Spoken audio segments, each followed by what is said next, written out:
د خوست شیخ زاید پوهنتون تدریسي روغتون معیاري خدمات ترسره کوي.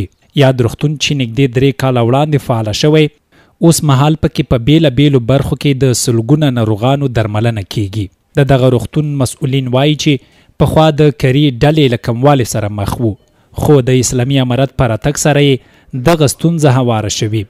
اوس مهال تر 150 پورې کري ډله لري چې په مختلفو برخو کې د ناروغانو درملنه کوي. لله الحمد په اوس وخت کې شیخ زاید پوهنتون تدریسي روغتون په مختلفو څانګو کې لکه جراحي عمومي، داخله عمومي، داخله اطفال، ګوشه‌ګلو، سترګه، جلدي، عقلي او عصبي، رادیولوژي څنګه په دې مختلفو څانګو کې د ولس لپاره صحي خدمات عرضه کوي. یاد روغتون ته راوړل شوي ناروغان او د ناروغانو پیوازان د روغتون له خدماتو خوښي څرګندوي او زیاتوي چې د ډاکټرانو له لوري په دوامداره توګه د دوی درملنې ته پاملرنه کیږي. مریض مې راوړی دی 15 ورځې کېږي چې داخل مې دی د ګردې مریض دی ښه بیخي بعد اجل مریض و.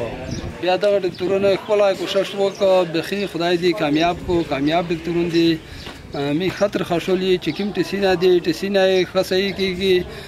چې کوم وخت کې داسې وکړه چې موږ ورته راشو داسې وکړه چې ډاکټر او نرسین که نه موږ ته ټول حاضر وي.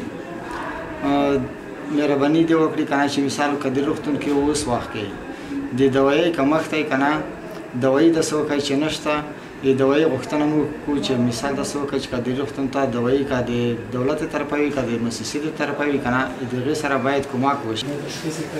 په دغه روغتون کې د ناروغانو درملنې ترڅنګ د طب پوهنځي زده کړیالان د نظري زده کړو ترڅنګ عملي زده کړې او د ستاج دوره هم بشپړوي.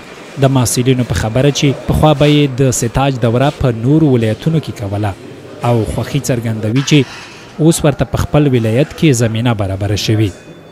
مخکې به زموږ کوم محصلین وروڼه چې فارغېدل دوی به د خپل ستاج سایکل د خوست ملکي روغتون ته او یا د افغانستان د نورو ولایتونو روغتونونو ته خپل ستاج انتقالولو. دغه محصلین به د ډېرو سختیو او ډېرو تکلیفونو سره مخامخ وو. خو شیخ زاید پوهنتون دغه زمینه مساعده کړې ده چې نه یوازې د خوست محصلین بلکې د افغانستان د نورو ولایتونو محصلین هم دلته ستاج سایکل پر مخ وړي او دوی دپاره یوه ډېره ښه زمینه مساعده کړې ده.